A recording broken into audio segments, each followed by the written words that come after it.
جعل شوال شهر مؤول ومدون للأعمال بعد صيام رمضان. والحمد لله الذي علمنا بحكمة رمضان. والحمد لله الذي أنعم علينا بنعمة الإيمان والإسلام ونعمة الإحسان والاستقامة في العبادة، وألف بين قلوبنا فأصبحنا بنعمته إخوانا. نشهد أن لا إله إلا الله ونشهد أن محمدا رسول الله. نصلي ونسلم على رسول الله سيدنا ومولانا محمد صلى الله عليه وسلم وعلى آله وأصحابه وذرياته وأمته وأتباعه ومن تبعهم بإحسان إلى يوم القيامة. فيا عباد الله، أوصي نفسي وإياكم بتقوى الله فقد فاز المتقون، ولا تموتن إلا وأنتم مسلمون، كما قال الله تعالى في القرآن الكريم بعد أعوذ بالله من الشيطان الرجيم وبعد بسم الله الرحمن الرحيم. يا أيها الذين آمنوا اتقوا الله ولتنظر نفس ما قدمت لغد واتقوا الله إن الله خبير بما تعملون. صدق الله العظيم.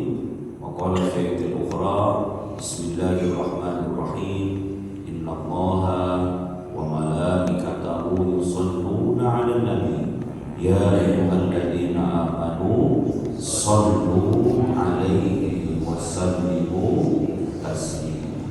من صلى عليه صلاة واحدة صلى الله عليه 10 حسنات ومحى عنه 10 سيئات ورفعه الله 10 درجات.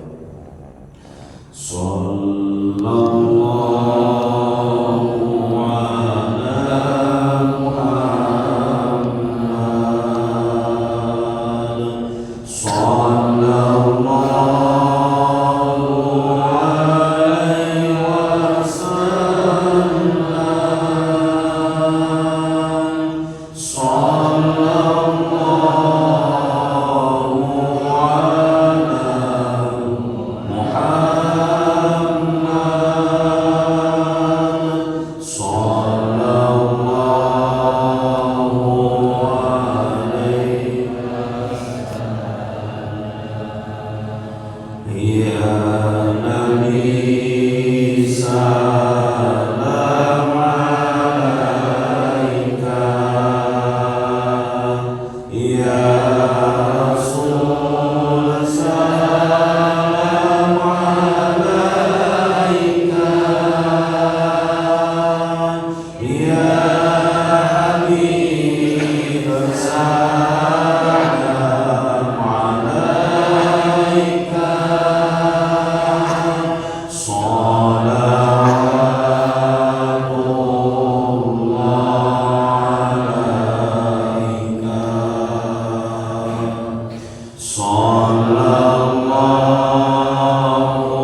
wa talabatana wa talibatina min yaumina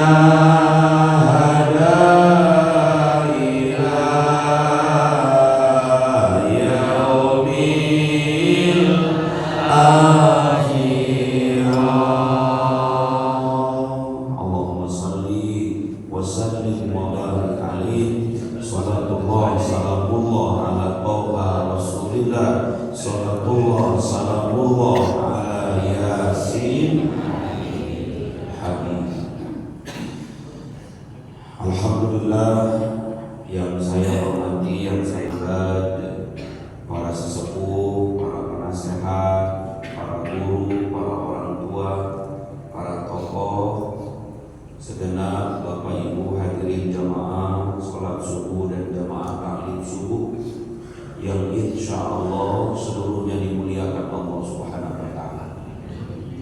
Apa kabar semuanya? Terima kasih subuh ini sudah berkenan hadir kembali dalam kajian majelis kita di majelis Ahad subuh yang pertama bersama dengan saya, dan terima kasih juga pengurus masjid yang sudah menghubungi kembali sehingga saya di subuh ini bisa kembali bersilaturahim dengan Bapak Ibu, wabil khusus di bulan Syawal setelah kita keluar kemarin dari bulan Ramadan. Tidak ada kata terlambat walaupun sudah masuk di tanggal 16 Sya'ban, tidak menjadi satu halangan untuk kita ketika bertemu baru keluar dari Ramadan untuk sama-sama saling mengucapkan taqabbalallahu minna wa minkum siyamana wa siyamakum taqabbal ya. Kenapa? Karena kita baru saja minal aidin wal faizin. Kita baru saja pulang dari berperang dan kita mendapatkan kemenangan.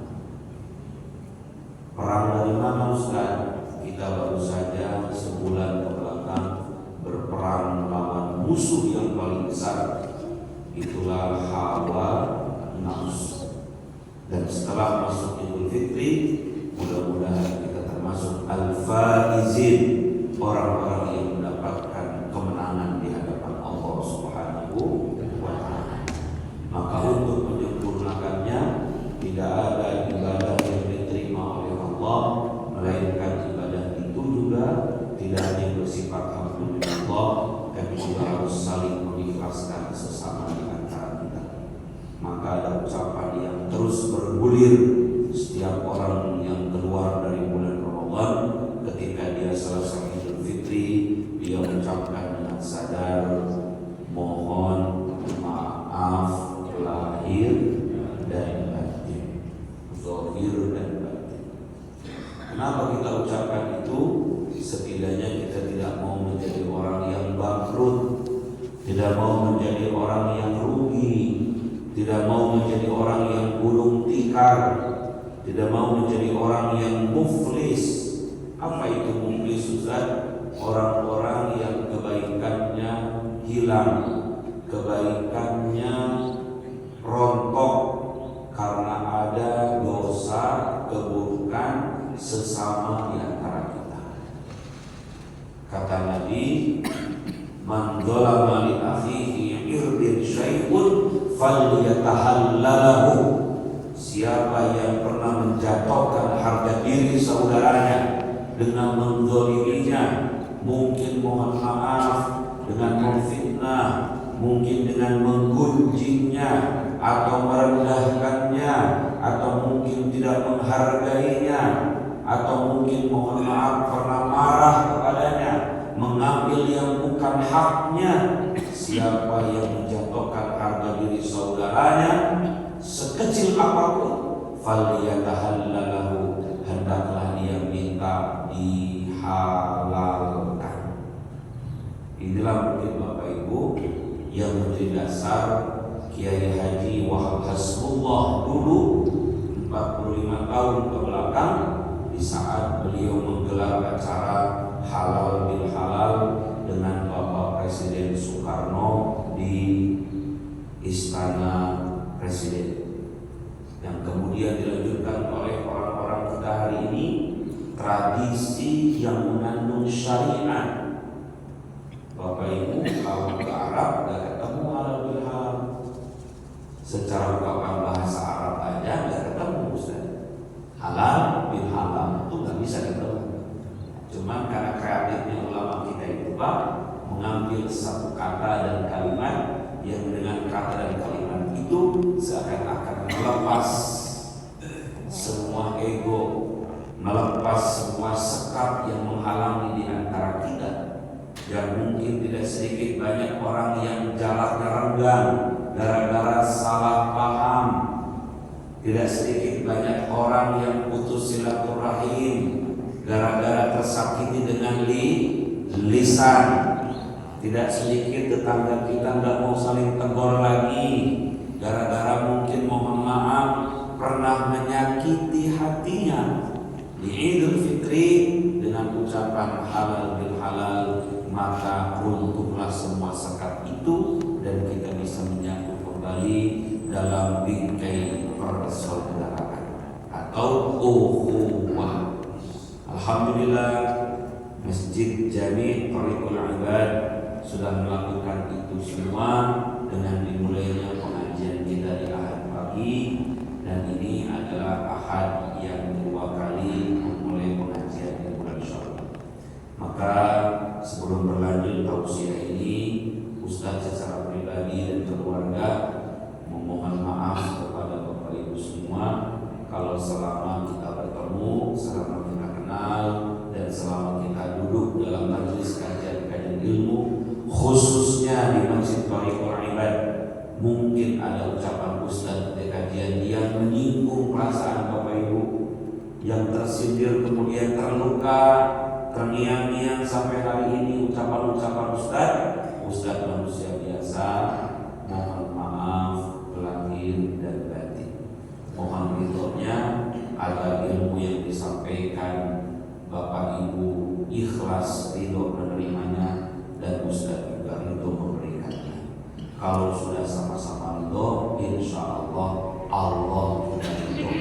Kalau sudah Allah ridho, maka akan muncul berkah. Apa itu?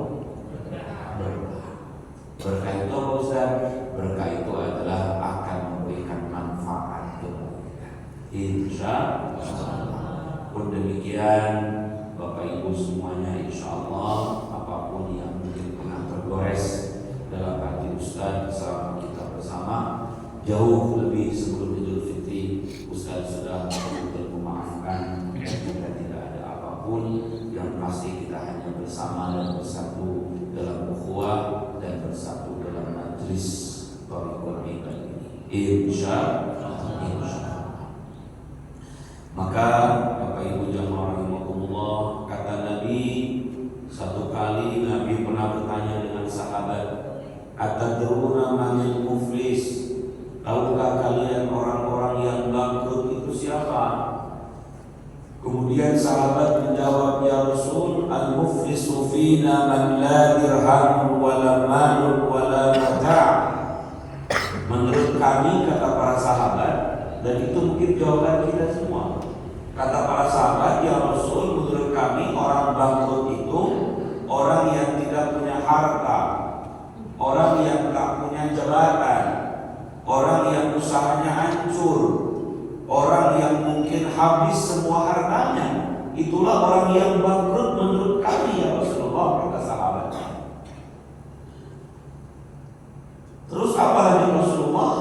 La laisa hada, kata Nabi, oh bukan itu orang yang bangkrut di antara umatku. Kemudian sahabat terdiam. Summa manhum ya Rasulullah, dan siapa mereka orang yang bangkrut dalam pandanganmu ya Rasulullah? Ternyata dengan pelan Nabi berkata begini, innal muflisa min ummati yawmal qiyamah may ya'ti bis salat wa biz zakat wa bis-shaum wa bil a'malil akhar, wa ya'ti wa qad syafaka hada, wa ya'ti wa qad daraba hada, wa ya'ti wa qad akala min ghairi ma hada. Kata Nabi, ternyata orang yang bangkrut di antara umatku itu adalah nanti di hari kiamat umatku yang datang dengan pahala sholat, datang dengan pahala puasanya, datang dengan pahala zakatnya, tapi di sisi lain dia pun datang dengan keburukan-keburukan dengan saudaranya.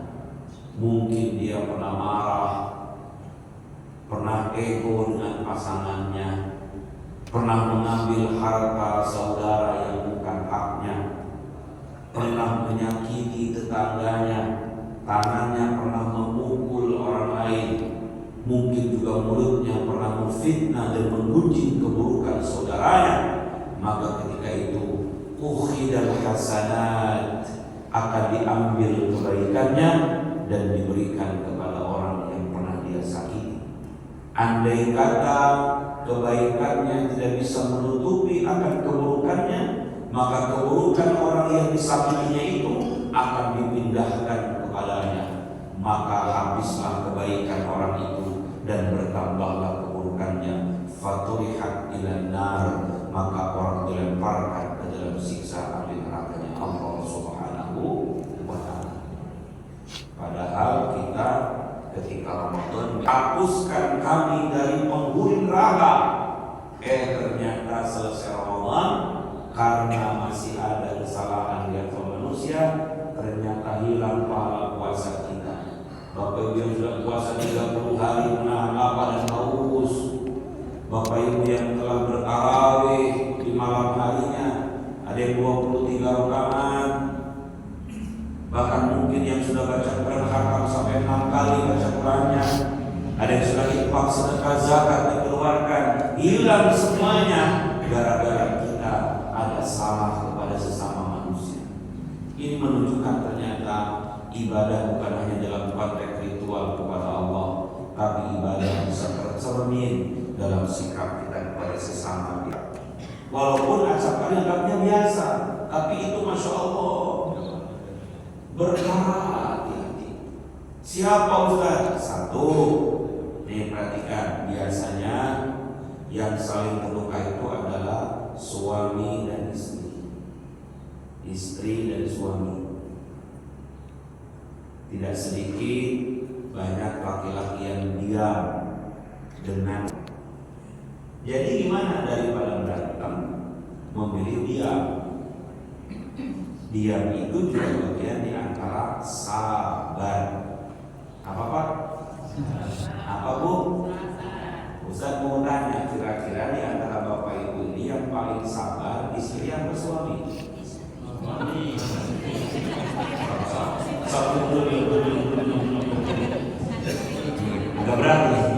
Agak berat pikirnya ini. Tapi lihat, panas mulai. Masya Allah, mantap. Jadi yang paling banyak sabar kira-kira istri sama suami atau suami sama istri? Yang bisa mengukurnya kita pribadi masing-masing. Tetapi orang yang paling baik itu adalah orang yang merasa dia rendah. Maksudnya gimana? Yang paling sabar itu Ustaz, istri. Kata suami, kata ibu, yang paling sabar itu suami saya Ustaz. Yang banyak salah itu saya. Nah gitu tuh. Tuh orangnya kalau sudah tua Pak, bakal banyak merasa salah. Pasti. Kalau ada orang udah tua ngerasa benar terus ego, memang itu memang karakternya bagus. Iya betul. Tapi kalau sudah tua tuh maafin saya ya, maafin saya ya. Dia sudah maklumi dirinya karena udah tua, banyak lupa. Karena udah tua, mungkin banyak yang mungkin perlakuannya tidak sesuai, maka mulutnya akan mudah maafin saya ya, maafin saya. Akhirnya dia mengakui dirinya banyak yang salah. dan orang banyak sabar ketika menangkap atau menerima kesalahan dia. Maka bagi kita laki-laki Pak, akuilah yang paling sabar itu istri. Ibu yang istri, akuilah yang paling sabar itu suami. Gitu loh maksudnya. Gitu. Jadi kita ini saling mengakui kalau yang sabar itu suami saya, Ustaz. Kata bapaknya ngomongnya, enggak Ustaz, istri saya yang paling sabar. Wah, kalau dicari alasan banyak, dicari alasan banyak. Oh, masya Allah. Ya. Oleh karena itu, atas semua itu kita bukan mencari siapa yang banyak salah, tapi mungkin setidaknya kita menyadari mudah-mudahan bulan Syawal sampai ke depan ini diminimalisir ribut dengan pasangan, ditinggalkan sesuatu yang memang bisa menyinggung perasaan pasangan itu. Setidaknya kita secara pribadi tidak gampang ego, pribadi dulu nih, tapi kita juga menghargai pasangan. Ini juga apalagi mohon maaf kedua-duanya punya masalah. Panitia. Pengen dihargai, dihargai suami. Sama-sama waktu punya martabat, punya ego yang sekali karena ketika harganya turun, itu yang disebut dengan apa? Menjatuhkan kehormatan. Itu yang tadi, siapa yang menjatuhkan kehormatan saudaranya, kalau dia bahagia karena kalau sampai kita lagi masih belum mengharapkan minta maaf, takut datang kematian kepadanya, maka diancam faqad mata kafar, itu diancam matinya kafir. Kalau bisa, itu kan sifatnya umum tuh Pak, dengan tetangga. Jangan sampai lebih 3 hari kita bermusuhan Pak. Gas teguran itu jangan. Tapi kalau dengan pasangan, kalau bisa, jangan melebihi batas sholat. Batas sholat. Nih kita subuh ya, sholat subuh udah selesai. Nanti pulang ke rumah berantem kita, cekcok sama suami istri, salah paham. Itu kalau bisa, duhur udah kelar, udah adem lagi, duhur itu udah seranjang lagi. Jangan sampai melebihi waktu asar. Berantem pagi, asar masih jemdul. Apa jemdul itu Pak? Keras, pergi dia ya. Muter-muter. Ya Allah ya. Memang namanya berantem sama suami istri itu Pak, buat gantah. Rumah yang luas kayak sempit Pak. Katamu lagi, kayak sempit Pak. Makanya benar kata Imam Al-Ghazali, tak ada tempat yang luas bagi orang yang sedang saling membenci, sekalipun mohon maaf di lapangan akan terasa sempit dunia ini. Tapi bagi orang yang saling mencintai itu, walaupun duduknya berdesakan, tapi dia hatinya sedang nyaman, enjoy aja Pak. Kenapa? Karena hatinya sedang saling mencintai. Sama dengan kita di prinsip ini. Kalau zamannya saling mencintai, tidak saling membenci, maka akan makmur di sini. Akan sama-sama saling menjaga, akan sama-sama saling menebar kebaikan di masjid ini. Ya kan, ada yang nyumbang ini, nyumbang itu, ada yang bantu ini, bantu ini. Buat berbang gak lama selesai. Ya kan, buat ini lama gak selesai. Kenapa? Karena kita sudah saling mencintai, saling menguatkan dia. Nah ini ya, mudah-mudahan ibu-ibu yang kemarin belum selesai minta maaf dengan suami, diulang lagi minta maaf. Bapak yang kemarin belum memaafkan istri, diulang memaafkan lagi istri. Ya, kalau belum nanti waktu tiap sholat, ya kan, maaf dengan suami dan istri. Takut kita jadi orang yang bangkrut di akhirat. Yang kedua, dengan siapa Ustaz biasanya kita saling menyakiti? Dengan orang tua. Orang tua kita. Acap kali kita tidak ngerti tentang maunya orang tua, sampai akhirnya orang tua merasa tersinggung dengan kita. Kita sekarang tidak bisa apa untuk minta dimaklumi oleh orang tua.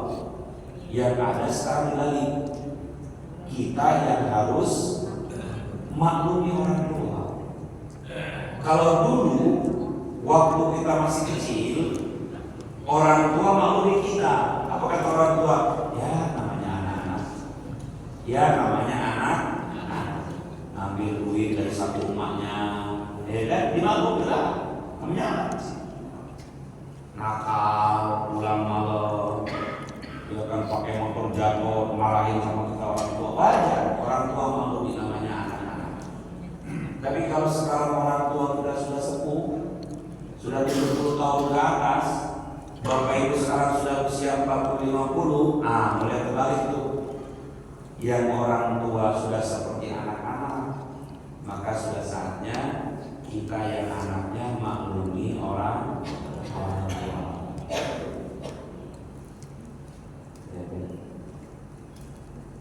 Satu kali ada sahabat, ya Rasulullah, kalau aku ribut dengan orang tuaku, yang salah orang tua, yang benar itu aku, kira-kira dosa apa enggak? Kata Nabi, selama ribut dengan orang tua, sekalipun engkau yang benar dan orang tua yang salah, tetap dosa. Kenapa? Karena engkau telah melukai hatinya. Bayangin bro. Jadi pokoknya sama orang tua itu nggak ada kita yang benar lupa. Kita harus merasa salah, harus dimaklumi. Bahkan mohon maaf, mungkin acap kali kita ini katanya kalau ada orang tua sudah nggak bisa ngomong lagi sama anak karena nggak enak sama anak, itu sudah dosa kalau kita ini sama orang tua. Gak berani orang tua ngomong sama anak, saking nggak tega, itu sudah dosa bagi anak kepada orang tua. Kak, mudah-mudahan ada yang lewat ya masih punya orang tua di antara kita. Syukur-syukur dari bulan Syawal ke depan ini kita memuliakan. Kenapa? Karena kita tidak tahu usia orang tua kita, kapan mereka bisa mengakhiri hidup di dunia ini dan bersamanya. Mudah-mudahan hari ini dicatat menjadi anak yang berbakti dengan orang tua dan anak yang tidak punya salah dan dosa dengan orang tuanya, karena sudah saling memaafkan. Yang ketiga, pertama tadi suami istri, kedua dengan orang tua, yang ketiga adalah dengan kakak adik kita, ya kan? Mungkin bapak ibu punya kakak adik, mereka adalah orang yang mesti kita hormati, kita muliakan, dan juga mesti kita mintakan maafnya. Ustaz, yang kita bilang siapa? Adik ke kakak apa kakak ke adik? Memang dalam adab adik ke kakak, tapi dalam konsep kita bermuamalah, monggo siapa yang sempat. Yang berpahala itu yang dia mendahului, Pak, kalau dalam kita maaf. Ya kan? Kita nih datang duluan, kamu apa? Saya duluan. Ya, kata Nabi, fal awwalu khairun, yang awal lebih baik dibanding yang kedua. Datang kita ke rumah adik kita, ya kan, minta maaf. Kalau selama kita bersama ada hal yang kurang baik, pernah ribut warisan, pernah salah paham komunikasi, minta maaf. Walaupun berat banget Pak, syaitan itu benar-benar kayak ada batu di sini. Kalau minta maaf sama kakak adik itu Pak, iriknya, dengkiknya, hasadnya, berat banget Pak. Kadang salaman, cipikan, tapi hatinya maaf ya. Iya, itu berat. Ya kalau kandung sih nggak apa-apa, kadang ipar yang repot. Kakak ipar, adik ipar, berat banget itu. Ya. Tapi masya Allah ya, makanya benar ya, memaafkan itu pahala yang gede yang kita maaf itu. Karena emang menghilangkan ego. Kalau orang yang ego berat minta maaf itu. Apalagi dengan orang terdekat. Kalau dengan orang lain yang nggak pernah punya salah, kita biasa Pak, sedikit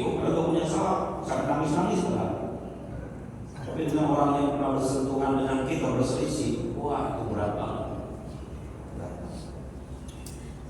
Mudah-mudahan kita dibimbing oleh Allah yang bisa memulihkan hati kita dengan kakak-kakak kita, adik-adik. Bapak Ibu punya kakak adik nggak sih? Oh, jadi cuma sebatang kara. Jadi cuma saya doang yang punya kakak adik. Ya.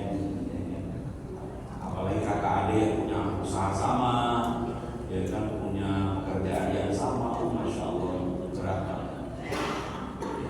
Tapi di sanalah kesabaran diuji oleh Allah untuk bisa meruntuhkan ego harga diri kita agar kita menjadi orang yang benar-benar wahfid lahu manzilata dzulli, katanya, untuk merendahkan diri kita di depan kakak dan adik kita agar kita bisa menjadi islah, karena pada ujungnya akan pulang kepada Allah dengan hati yang selamat. Yauma la yanfa'u malun wala banun illa man atallaha biqalbin salim. Ternyata nanti kita satu hari akan pulang kepada Allah itu bukan dengan hartamu, bukan dengan jabatanmu, tapi dengan hati yang memaafkan, hati yang selamat. Jadi mohon izin nih, kita yang punya jabatan, adik kita nggak punya jabatan, jangan direnggang, jangan direnggang. Doakan kakak kita yang sedang berada dalam karirnya, semoga berkah jabatannya. Doakan bapak yang punya adik sedang punya jabatan hari ini, doakan. Janganlah kemudian disumpah serapah hitam. Doakan saja menjadi orang yang hatinya bersih, hatinya ikhlas. Sholat, puasa itu untuk apa kalau kita masih punya hati yang busuk dengan orang lain? Sholat itu belajar kita untuk membersihkan hati, puasa juga sama, sedekah juga sama. Jangan pernah iri dengan apa yang orang dapatkan, karena juga kita tidak tahu apa yang pernah hilang dalam dirinya, Pak. Jangan pernah iri dengan prestasi orang dapatkan, karena kita juga tidak tahu bagaimana usaha dia mendapatkan itu semua. Mungkin dengan bekerja keras. Syukuri saja, apalagi kalau yang beras itu adalah kakak dan adik kita, setidaknya ada keberkahan. Bangga apa yang menimpa pada kakak adik kita dengan semua sukses yang insya Allah. Ini kakak adik, Pak. Mudah-mudahan kita semua sampai insya Allah tanggal 16 ini sudah saling memaafkan, saling kunjung mengunjungi dengan kakak adik kita. Insya Allah. Terakhir, dengan siapa Ustaz kita sering menyakiti kadang-kadang? Dengan tetangga, teman kerja, termasuk jamaah satu masjid. Ini kadang-kadang juga jamaah dalam majelis taklim. Maka mudah-mudahan dengan tetangga kita dalam belajar kan, ada dengan tetangga, ada dengan kakak adik. Jangan sampai kita menjadi orang yang bangkrut di akhirat nanti gara-gara ada salah dan salah yang kita pernah menyakiti dan melukai. Insya Allah mudah-mudahan kita di bulan Syawal ini setidaknya digolongkan menjadi orang-orang yang disucikan oleh Allah. Kembali kepada fitrah. Yang kedua, setelah kita halal bihalal, setelah kita saling memaafkan dengan orang-orang terdekat, maka kemudian nanti dengan sendirinya akan terlihat indikator orang berhasil Ramadan. Apa Ustaz indikatornya? Kata Imam Hasan Al-Basri, inna min jazail hasanat al-hasanatu ba'daha. Sesungguhnya tanda diterimanya amal kebaikan itu, maka dia akan melakukan kebaikan-kebaikan berikutnya. Jadi kalau Bapak Ibu pengen tahu kira-kira Ustaz diterima nggak sih amal Ramadan saya, dilihatnya bulan Syawal. Apa tandanya? Kalau kita bisa melanjutkan kebaikan Ramadan itu di bulan Syawal, berarti Bapak Ibu diterima amal ibadah Ramadannya sama Allah. Dan terbukti kan subuh ini masih mau ke masjid, masih mau berjamaah, masih pergi majelis ilmu, bahkan mungkin ada di antara Bapak Ibu yang sudah menyelesaikan puasa sunnah kan godaannya besar. Puasa sunnah Syawal tuh Pak. Puasa sunnah Syawal tuh indikator diterimanya puasa Ramadan. Pak, kan ada hadisnya, man shoma Ramadan summa atba'ahu bi sittin min Syawal faka'annama shoma lahu. Siapa yang puasa Ramadan kemudian dia lanjutkan dengan 6 hari di bulan Syawal, maka dihitung oleh Allah dia puasa 1 tahun lamanya. Ini hadis bicaranya puasa, tapi secara umum ini menunjukkan bahwa siapa yang melanjutkan amalia Ramadan masuk ke bulan Syawal, maka Allah jaga sampai setahun berikutnya sampai dia ketemu dengan Ramadan yang akan datang. Itu Pak. Jadi bagi dirinya akhirnya apa? Tak ada bedanya antara Ramadan dengan bulan yang lain. Bulan Syawal ini seperti Ramadan bagi dirinya. Kenapa? Karena kita bukan hamba Ramadan. Kita ini hamba Allah. Hamba Allah mau bulan Ramadan atau bulan-bulan yang lain sama Pak. Namanya istiqomah. Apa istiqomah itu? Tetap, teguh, ajak. Apa ajak itu? Ajak, kalau saya ajak namanya. Apa kalau bahasa Jawa apa ajak? Ajak. Wow. Kuat kayak tiang ini. Gitu loh. Terus apapun yang menghantam dia ajak. Diri istiqomah tetap. Makanya suatu kan aqimus shalah, dirikan salat. Aqim itu dari istiqomah sama. Mau dalam kondisi apapun. Nah, gitu ya.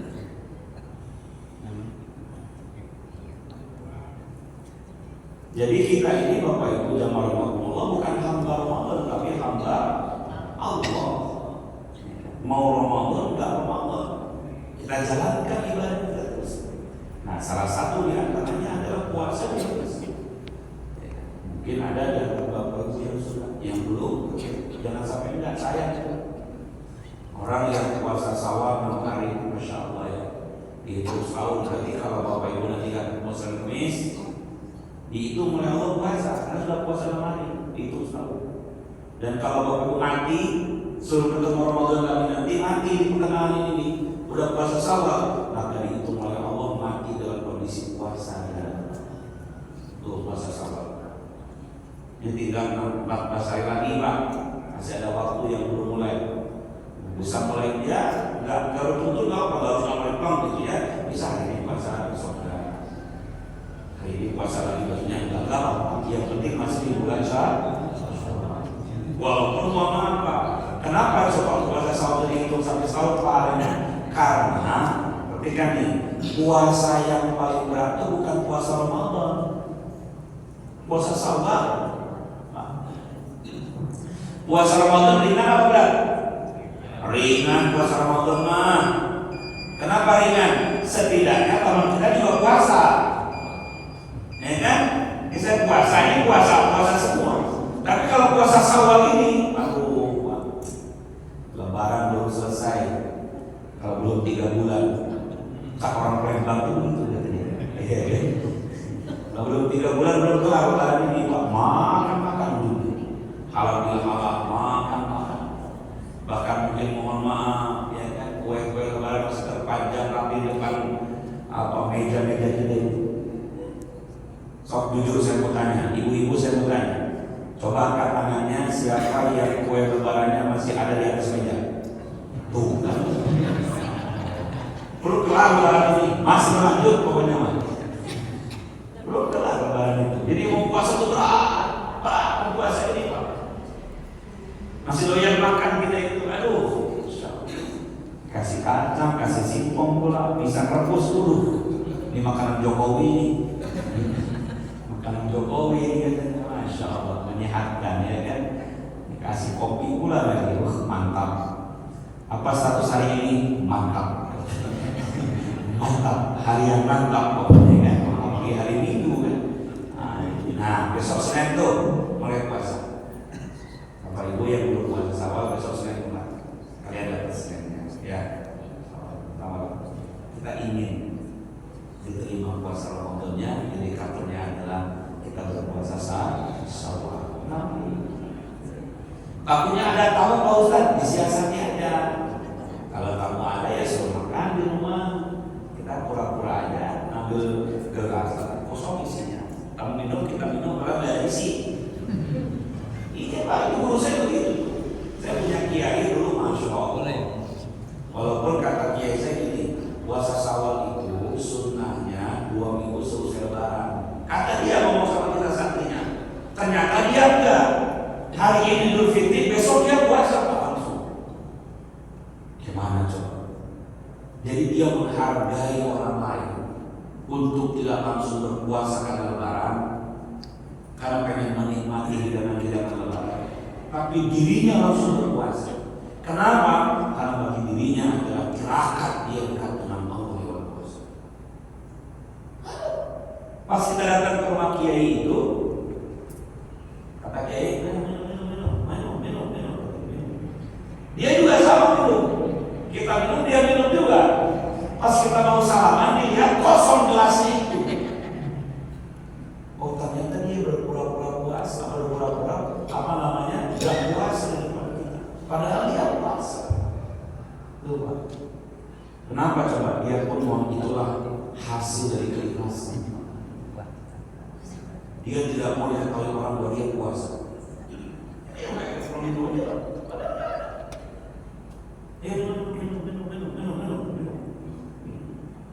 Sama gitu Pak. Dikira dia nggak puasa, dikira kita dia nggak puasa. Ternyata puasa. Pas angkat ke sini, ya kan?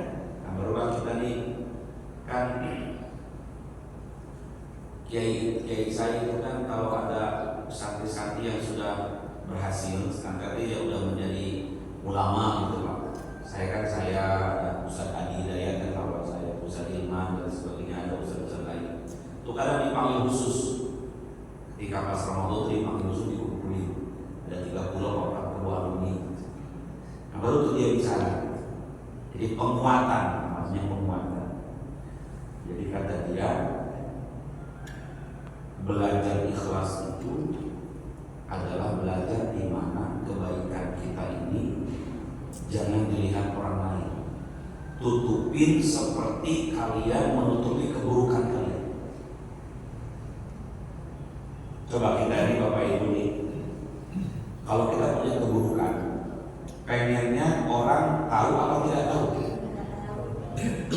Kalau dia jangan sampai Pak, aib kita ini orang tahu. Kan begitu kan Pak? Kalau ada ustaz, aibnya kebongkar, malu banget ya. Nah kata kiai saya, gimana caranya kebaikanmu tidak sama? Jangan diketahui orang lain. Cukup Allah yang tahu.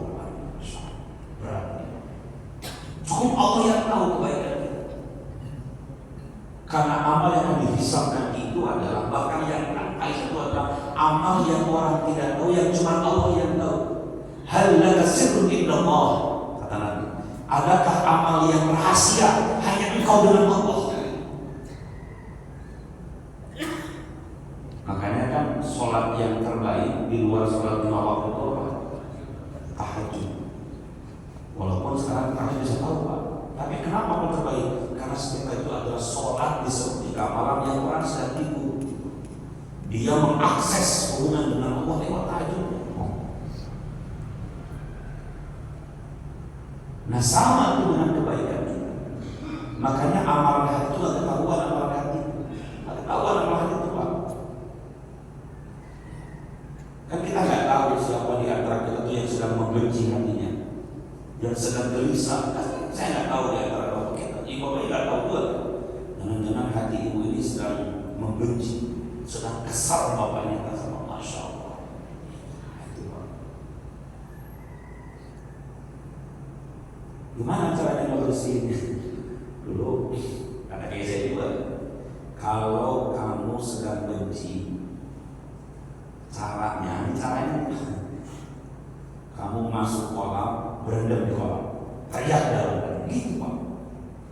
Jadi masuk kolam, berendam, teriak dalam. Wah, jadi nggak ada orang dengar, cuma air itu Pak. Itu katanya udah gitu Pak. Tapi sebelum coba benar apa enggak? Iya kan, Masya Allah. Nah, bagaimana kita kita bisa menyembunyikan kebaikan sebagaimana kita menyembunyikan keburukan.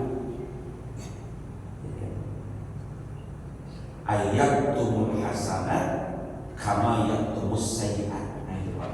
Setelah ini saya baca dalam beberapa kitab, ternyata ada tuh ucapan guru saya itu. Kata Imam Al-Fadhil ketika ditanya apa itu keikhlasan, kata dia, ikhlas itu adalah ayyatumul hasanat kama yaktumus sayyi'at. Engkau menyembunyikan kebaikanmu sebagaimana engkau menyembunyikan keburukan. Kalau kita kan masih imannya awam ya Pak ya, kita bahkan terbalik ya Bu ya. Kalau bisa keburukannya tertutup, kebaikannya orang tahu. Kalau perlu viral kebaikan kita itu, gimana caranya Ustaz? Biar viral kebaikan kita itu, gitu kan? Nah, kalau sudah viral itu berarti ya Allah nggak punya lagi untuk memberikan penghargaan dengan kita. Makanya ada hadis kursi itu yang Masya Allah tertampar kita. Yauma yujazul ibad, katanya satu hari nanti di mana waktu akan dibalasnya kebaikan-kebaikan itu, datanglah seorang hamba, ya Allah ini sholat saya, ya Allah ini puasa saya, ya Allah ini zakat dan sedekah saya. Apa kata Allah? Idhabu ila man ra'a min amalikum. Udah kamu pergi sana aja sama orang yang dulu kau memperlihatkan amalmu ke orang itu. Silakan kau minta balasan dari orang itu. Wa ana la uballi min amalikum, dan aku tak pernah peduli dengan amal-amalku itu. Kenapa? Karena kau memperlihatkan amalmu bukan karenaku, memperdengarkan amalmu bukan karenaku, tapi karena makhluk yang lainnya. Silakan minta balasan kepada para makhluk. Sakit begitu, sakit mau. Maka ini kondisi ketika kita berbuat baik dan tak pernah diberikan ucapan terima kasih sama orang yang kita baiki, bersyukur. Kenapa? Berarti 100% Allah yang balas kebaikan. Ibu pernah nggak berbuat baik sama suami, tapi suami nggak pernah ucapin terima kasih sama ibu? Terus ibu merasa gimana? Alhamdulillah. Kalau ibu merasa benci, nggak menghargai saya selaku istri, berarti memang ibu nggak punya amal di hadapan Allah. Nah, sudah biasa.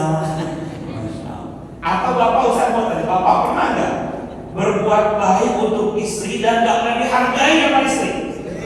Sering banget, pakai banget tuh. Masya Allah. Dengan ngomong sering itu berarti memang kita pengen dihargai kalau begitu.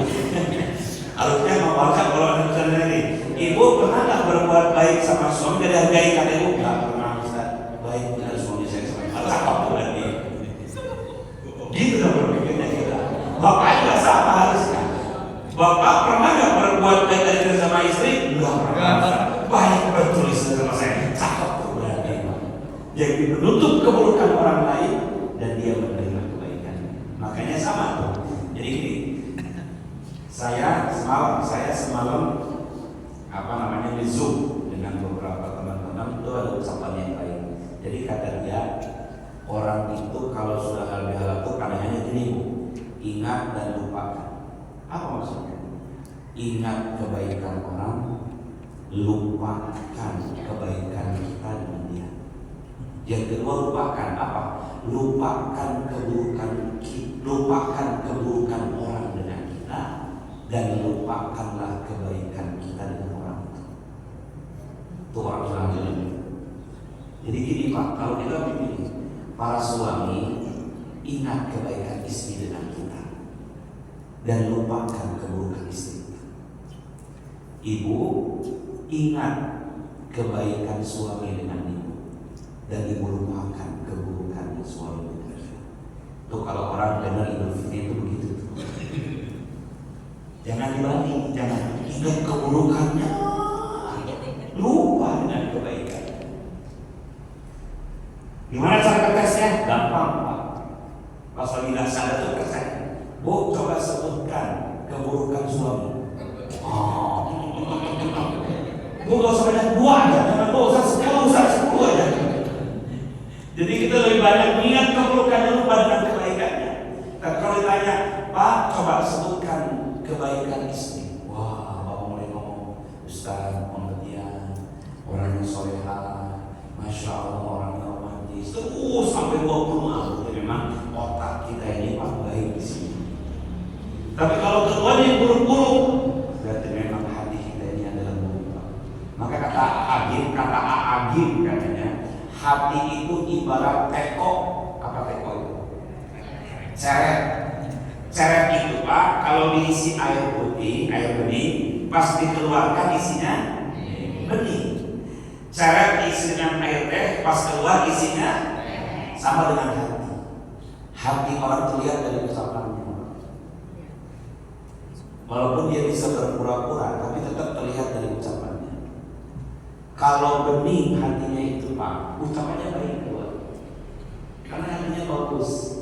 Tapi kalau isinya itu benci, dengki, lihat ucapan-ucapannya, banyak nyindir, nyinggung, gitu. Setiap ngomong komentar itu begitu tuh. Kelihatan dia iri-iri. Maka belajarlah untuk menangkap hati kita agar kita senantiasa berada dalam kebaikan. Gimana caranya Ustaz? Tadi zikir. Ala bidzikrillahi tatmainnul qulub. Orang yang banyak kali itu insya Allah akan membuat hatinya lebih tenang, hatinya lebih sehat, dan hatinya lebih bersih. Nah, ini mungkin Bapak Ibu, mudah-mudahan kita bisa istiqomah melanjutkan amal-amal kita dengan ikhlas karena Allah, bukan lagi karena Ramadannya, tapi kita adalah hamba Allah. Dan mudah-mudahan kita semua bisa mengambil hikmah dan pelajaran dari Ramadan yang sudah kita jalani, dari puasa yang sudah kita lakukan. Puasa adalah ibadah yang sirriyah, ibadah yang sangat tersembunyi, hanya Allah yang tahu. Maka ke depan besok-besok cukuplah Allah yang tahu tentang amal-amal kita, karena amal yang ikhlas itu akan mengundang rahmat dari Allah dan memasukkan kita ke dalam surga. Banyak kisah dalam hadis tentang orang-orang yang ikhlas dan tak ingin mendapatkan ucapan terima kasih, yang dengan kebaikan itu bisa masuk ke dalam surga. Seperti misalnya seorang perempuan yang memberikan minum seekor anjing, dengan ikhlas dia masuk ke dalam surga. Kenapa? Karena dia memberikan minum kepada makhluk yang tak pernah mengucapkan terima kasih. Padahal yang ngasih minum seorang pelacur, yang dikasih minum seekor anjing. Ibu tahu anjing? Anjing itu najisnya najis apa? Najis mughaladhah, najis yang paling berat, yang kalau bersihnya itu 7 kali basuhan, yang ketujuhnya pakai tangan baru bersih. Ini ada seorang perempuan pelacur ngasih minumnya cuma air sumur, kasih minum ke seekor anjing yang najis yang mughaladhah, tiba-tiba datang rahmat Allah masuk surga. Disalah oleh para ulama, kenapa kok bisa begini? Ternyata perempuan ini melakukan amalan yang ikhlas karena Allah. Dia memberikan minum kepada seekor hewan yang dia tidak mengucapkan terima kasih. Bapak Ibu ini dahsyat, bukan pelacur. Kalau sedekah sama orang-orang yang baik, sholatnya rajin, puasa rajin, kalau tidak ada ikhlasnya, jangan-jangan runtuh semua amal-amal kita. Maka bulan Syawal adalah bulan awal untuk memulai dan meneruskan kembali amal-amal kita. Setelah kita saling memaafkan, jangan dikotori lagi. Terus semangat, terus istiqomah, terus bertahan. Gimana caranya berniat ya Pak ya? Subuhnya jangan nggak ke masjid lagi.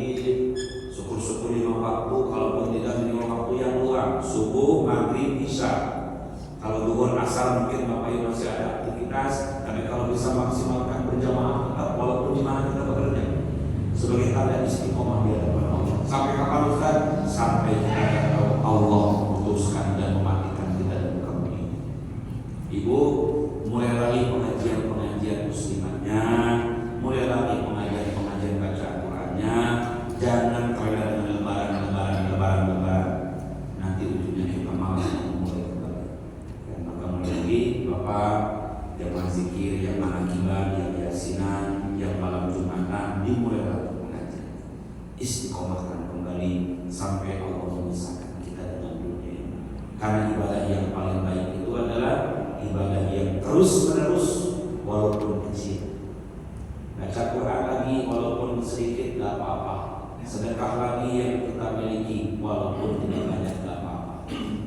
Ahabbul a'mal indallah adwamuha wa in qalla. Yang paling dicintai amal oleh Allah adalah yang terus menerus sekalipun itu adalah kecil. Maka mudah-mudahan kita bisa bertahan untuk terus menjadi hamba Allah beribadah kepada-Nya. Ustaz dulu mungkin Bapak Ibu, ini sebagai tanda Ustaz silaturahim dan halal yang kita baru ketemu di bulan Ramadan dan bulan Syawal ini. Insyaallah bulan depan, akhir depan kita akan mulai kembali kajian kita tentang baru ada tentang sikap-sikap yang mesti kita hadirkan dalam setiap hidup kita. Itu saja mungkin. Ada tanya jawab? Oh iya, boleh. Ustaz kasih waktu 2 orang aja, 3 orang ya. Bapak 1, Ibu 1 kalau ada.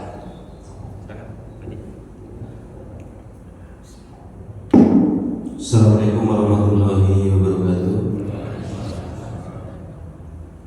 Sebelumnya mohon maaf ini Ustaz, setelah kita melaksanakan ibadah puasa akan ditutup dengan membayar zakat fitrah.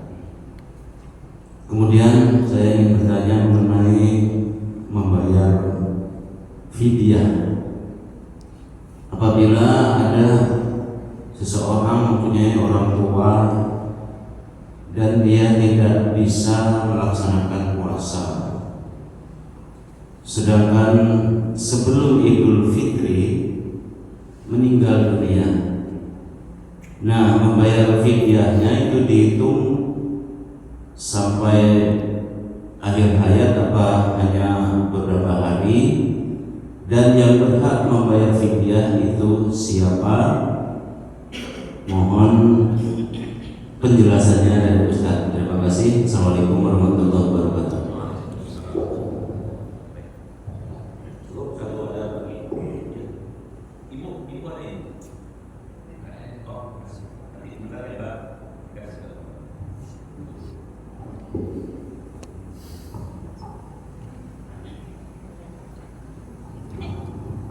Assalamualaikum warahmatullahi wabarakatuh. Pak Ustaz, mau nanya, kalau semuanya membersihkan makam dengan sabun dan sikat boleh nggak? Terus sama nyaputin rumput yang tumbuh di dalam makam boleh nggak? Makasih untuk penjelasannya. Waalaikumsalam warahmatullahi wabarakatuh.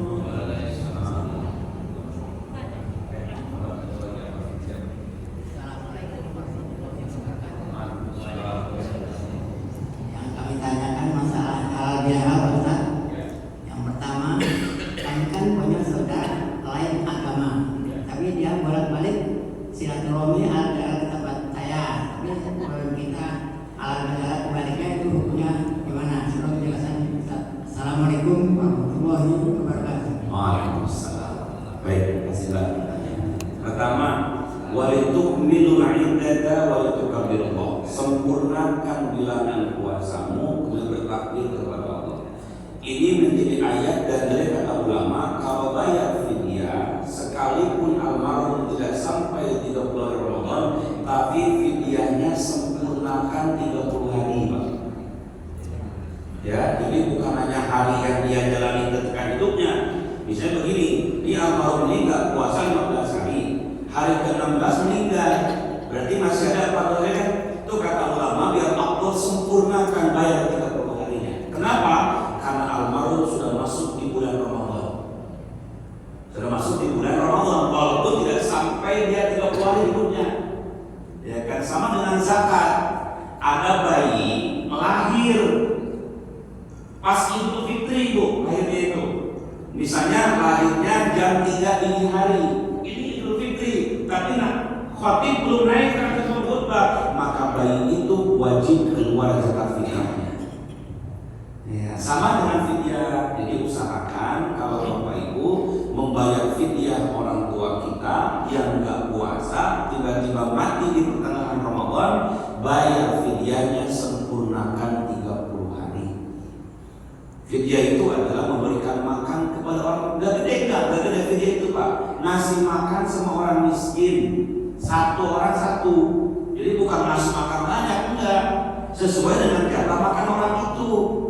Kita punya nenek kita makannya 2 piring apa setengah piring. Kalau ada nenek makan 2 piring, bukan nenek itu mah nenek yang sehat, harus dipindahin kalau itu. Kan biasanya nenek itu memang makannya sudah kurang, kesehatannya sudah berkurang, paling makan juga berapa sih? Taruhlah misalnya kasihlah makan 10.000 lah. Jadi ngasih itu cuma 10.000 Pak, kasih 10.000. Bentuk uang boleh, makanan juga boleh.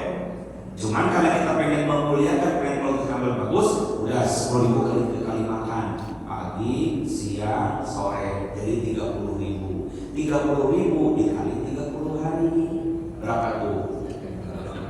100.000, murah untuk tutupin puasa orang tua kita. Nah, kasih. Ustaz boleh kasih akhir bulan, boleh kasih tiap hari, boleh. Hari ini 30.000 sama si A, kasihnya miskinnya A. Besoknya 10.000 kasih miskin si B. Besok boleh Ustaz datang menyengaja pas mau buka puasa. Pak, izinnya Pak, ini ada uang 30.000, ini saya niat fidyah buat nenek saya. Kasih 30.000 sah.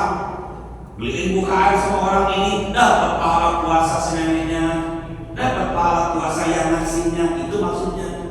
Kalau Nabi dulu ngasih kurma Nabi dulu untuk memfidyahkan, mohon maaf ya orang-orang yang tidak boleh kasih kurma mana. Nah, itu standar minimalnya. Kalau mau ngasih banyak boleh. Ustaz boleh nggak saya ngasih 2-3 orang miskin? Boleh. Sekampung orang miskin kasih boleh. Kalau mengatur. Nah, tapi minimal sempurnakan hitungannya sampai 30 hari. Karena ayatnya walidom biluna iddah, sempurnakan bulanannya. Berarti puasanya harus sempurna. Kalau selain puasa sempurna, sempurnakan 1 bulan bayar fidyah. Tuh. Yang kedua, siapa yang wajib bayar fidyah? Yang dalam riwayat adalah anaknya, keluarga. Ya kan? Yang bertanggung kenapa? Karena amalan anak akan nyampe bagi orang tua. Ustaz, anaknya juga miskin, boleh nggak orang lain? Ya boleh. Namanya sedekah. Tapi gimana sedekahnya? Ini sedekahkan ke neneknya dulu. Nanti neneknya niat bayar fidyah. Paham nggak maksudnya Pak? Gitu loh. Jadi kita ini misalnya ini nenek saya nih nggak puasa nih. Saya miskin anaknya. Ada orang tetangga tuh bayar fidyah itu nggak bisa sebenarnya. Tapi gimana? Tetangga sedekah sama si nenek. Nanti uang sedekah itu nenek niatin bayar fidyah. Walaupun sudah fidyah bagian dari sedekah, tapi fidyah itu adalah menutupi puasa, sama dengan qadha. Fidyah itu sama dengan qadha. Kan qadha itu bisa dengan membalas dengan puasa, bisa dengan bayar fidyah, ngasih makan tadi itu. Ya kan salah satu di ada itu siapa orang yang tidak mampu, bisa nggak kuat, itu difidyahin. Ya kan ada yang dia harus bayar fidyah, harus mengqadha apa? Orang yang misalnya menyusui, orang yang mengandung, itu boleh nggak puasa. Tapi kalau bisa nanti kalau sudah selesai hamilnya di bulan raya dia bayar puasanya dan sempurnakan bayar juga fidyahnya, biar double ya. Tapi kalau yang fidyah doang siapa? Ya emang dia nggak sanggup puasa karena fisiknya udah nggak bisa. Mau bulan Ramadan, mau di luar Ramadan, fisiknya udah nggak bisa puasa. Bukan karena hamil dia mah, bukan karena menyusui, mah udah tua nggak bisa puasa, dibayar gitu loh. Nah itu Bapak Ibu. Jadi caranya kalau kita mau bayar fidyah orang lain, kasih duitnya ke si nenek itu, nanti nenek yang bayar fidyahnya. Kalau kasih ke anaknya sedekah, nanti anaknya niatin bayar fidyah si nenek. Apa sama nenek bukan sama anaknya? Yang gak puasa siapa? Kan neneknya, bukan anaknya. Hati-hati lihat itu. Bapak tuh bayar fidyah bukan atas bapak, tapi atas sama nenek. Jadi kalau datang ke masjid misalnya nitip sama panitia zakat, boleh. Saya nitip ya, ini saya bayar fidyah atas sama nenek saya. Dan nanti ini bukan zakat, Bapak harus lokasikan panitia. Mana kasih ke dia itu? Orang miskin. Gak boleh orang kaya kasih ke dia. Orang miskin, karena ada ayatnya. Fidyatun ta'am miskin katanya. Maka berikanlah fidyah, bayaran makan, bentuk makanan kepada orang miskin. Nah itu maksudnya secara umumnya bisa dipahami secara global, tapi yang pasti bahwa bayarlah fidyah itu oleh orang yang bersangkutan, ya termasuk oleh anaknya, tapi atas nama orang bersangkutan, bukan anaknya yang bayar. Saya niat fidyah ya, kan bapak puasa apa di fidyahin? Ini bayar fidyah atas nama neneknya. Ngomong, saya bayar fidyah atas nenek saya ya, boleh. Ya begitu ya, Pak mungkin izin itu mulai jadi nama itu. Yang kedua, boleh nggak? Yang ketiga, Ustaz boleh nggak bersihin makan pakai sabun? Ya boleh, nggak apa-apa. Biar bersih kan maksudnya nggak apa-apa itu. Disiram aja kuburannya boleh kok. Siram kuburan biar adem, boleh nggak apa? Itu tradisi para ulama. Kalau Nabi ngasih dulu, kalau Nabi itu biasanya tancepin bunga, tancepin apa? Pelepah kurma. Nabi pernah melewati 2 kuburan waktu itu. Ada kuburan yang saya disiksa, satunya gara-gara kencing gak bersih, satunya gara-gara sering ngadu domba. Kemudian Nabi mengambil pelepah kurma tiangnya dan ditancapkan di sana. Nabi berdoa, ya Allah, semoga ini bisa meringankan dosa di alam kubur. Hadis itu dibawa oleh para ulama dengan kita tabur bunga di makam. Oh, tidak apa-apa. Kalau ke makam bawa bunga, bawa air putih boleh bisa.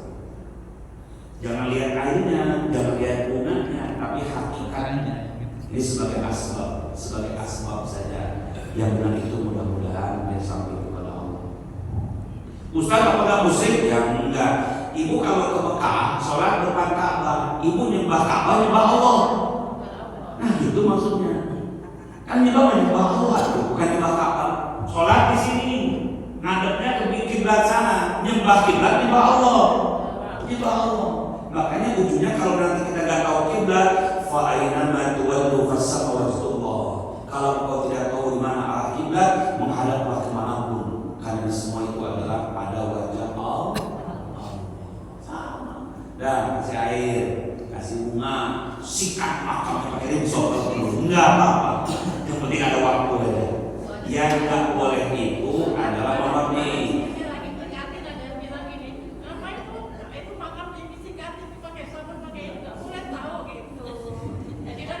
Gak ada kerjaan kamu ini.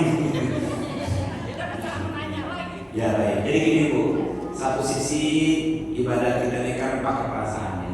Mungkin ada orang yang memahami makam itu sebagai rumah bagi almarhum dan almarhum. Mungkin kita, ya nggak apa-apa.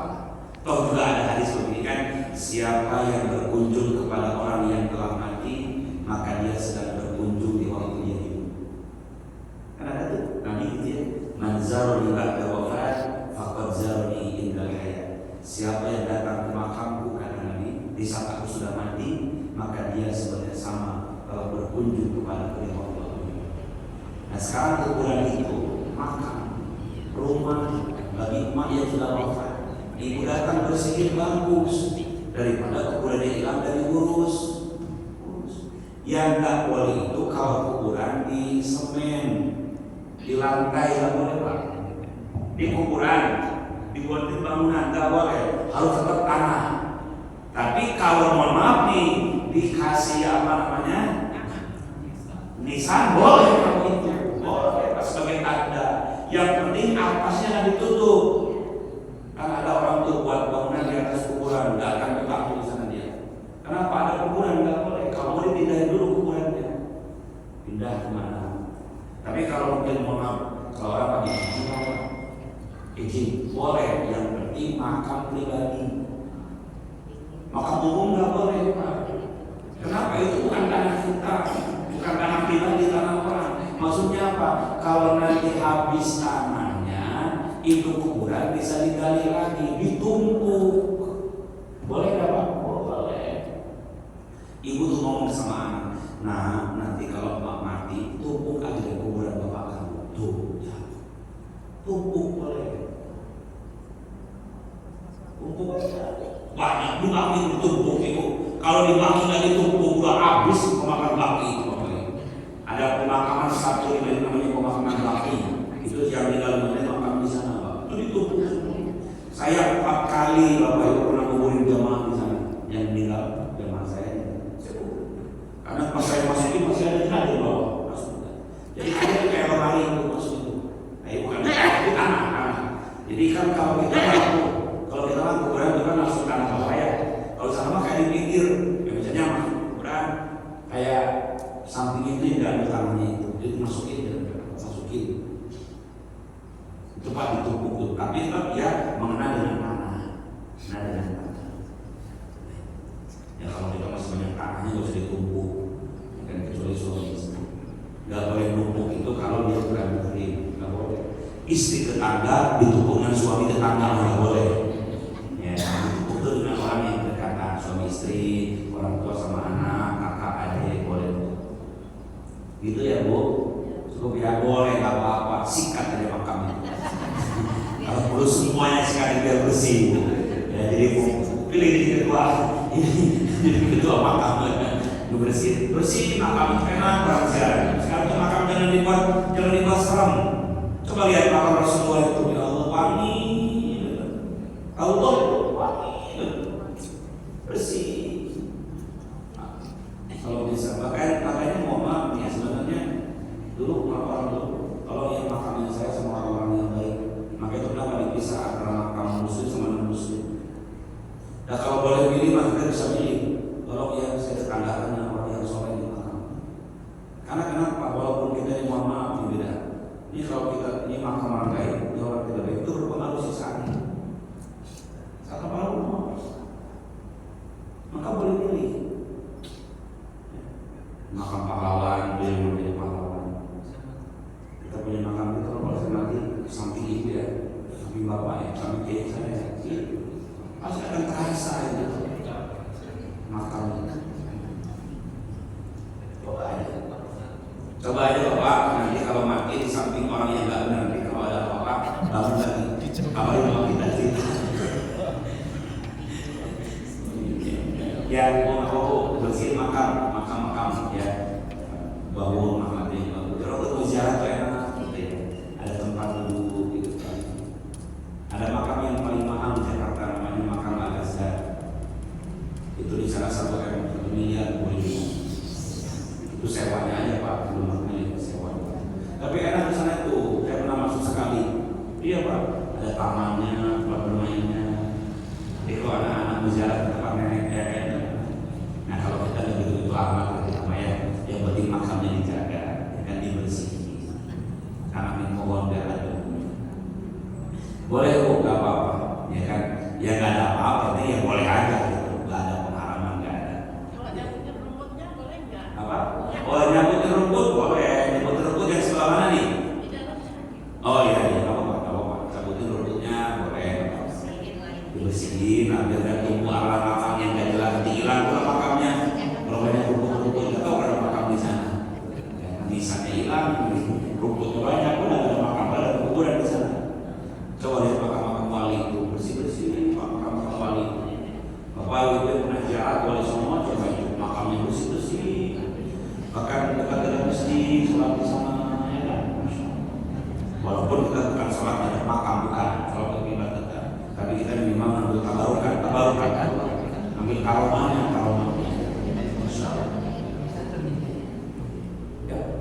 Oh iya, Pak, silakan. Ngomong. Yang ini mau apa? Ada terlambat saya. Terakhir. Boleh nggak Ustaz halal bihalal dengan non muslim? Ya boleh. Memaafkan dan minta maaf itu dari orang muslim, Pak. Dengan non muslim itu sama. Dosa mah mau ke sesama muslim, mau kepada orang non muslim, namanya dosa mah itu tetap terlibat dosa. Nyakitin orang dapat sama-sama makhluk Allah. Bapak tetanggaan sama non muslim harus memaafkan kan? Memaafkan. Minta dia kenapa? Makhluk adami kita. Akidah boleh berbeda, tapi kan kita sama-sama manusia, punya hak. Ya kan? Dan dapat kalian saling maafkan di antara kalian. Ya walaupun aku berkondisi dengan orang tua juga, walaupun orang tua dan muslim, apa kata Allah? Tetap harus ma'ruf, berbuat baik kepada orang tua dan anak sekalipun dia beragama. Jadi boleh ada apa orang yang sudah datang silaturahmi dengan bapak, ya kan, salaman, maaf. Berarti bagus, moralnya bagus tuh. Kalau ada orang muslim yang meminta maaf dengan kita, dia momentum bapak. Ya, bagus ya, Pak, bapak boleh. Cukup, Bapak Ibu, semoga ada manfaatnya. Saya sudah 7, saya mohon maaf kalau ada kata yang kurang berkenan. Di akhir mari akan kedua tangan kita tundukkan kepala doa kepada Allah. Alhamdulillah minasyaitonirrajim. Bismillahirrahmanirrahim. Alhamdulillahirabbil alamin. Hamdan hamdan syakirin. Allahumma shalli wa sallim wa barik ala sayyidina Muhammad wa ala ali sayyidina Muhammad. Rabbana zidna ilman nafi'an warzuqna fahman wa amalan shalihan maqbulan mutaqabbalan wa syifaan min kulli da'in wa saqmin bi rahmatika ya arhamar rahimin. Allahumma faqihna fid din wa 'allimna at-ta'wil. Allahumma arhamna bil Qur'an waj'alhu lana imama wa nura wa huda wa rahmah. Allahumma dzakkirna minhu ma nasina.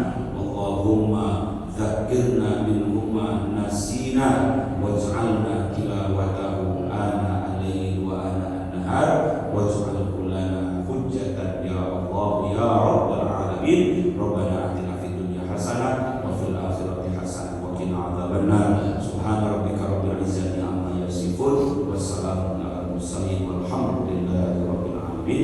Assalamualaikum warahmatullahi wabarakatuh. Waalaikumsalam. Bapak Ibu, mungkin tetap aja ada yang ingin ditanyakan, namun waktu sudah siang. Nanti insyaallah ada panjang umur di bulan depan masih kita mulai dari Ustaz, bisa kita tanyakan lagi apa yang belum ditanyakan. Baik, jamaah, mari kita tutup acara pengajian pagi hari ini dengan membaca doa kifaratul majelis. A'udzubillahi minasyaitonir rajim. Bismillahirrahmanirrahim. Subhanallahumma wa bihamdika asyhadu an la ilaha illa anta astaghfiruka wa atubu ilaik. Lebih kurang mohon maaf. Assalamualaikum warahmatullahi wabarakatuh. Sallallahu ala Muhammad. Sallallahu alaihi wasallam. Sallallahu ala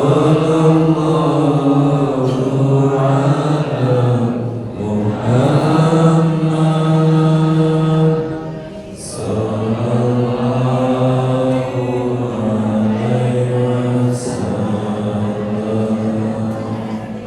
Sallallahu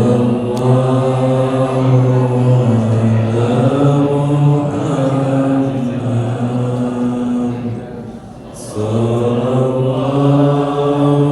alaihi wasallam.